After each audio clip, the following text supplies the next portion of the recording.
Toto dievča si od detstva pamätalo svoj minulý život.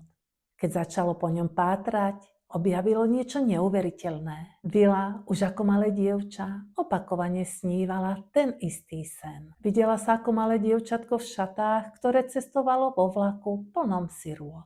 Pamätala si chlapca aj okamih, keď na jednej zo zastávok spolu vystúpili. Chlapca si odviedla cudzia rodina a ona ostala sama. Postupne sa jej začali vybavovať ďalšie detaily. Tvrdila, že si spomenula aj na svoje meno z minulého života a volala sa Anna. Vila sa rozhodla navštíviť archív, v ktorom sa nachádzali záznamy o deťoch z tzv. Vlakov sirôt. Historik jej ukázal zoznam všetkých dievčat menom Anna. Vila si bola istá len jednou vecou. Priezvisko sa podľa nej začínalo na písmeno R. Spoločne prechádzali staré spisy.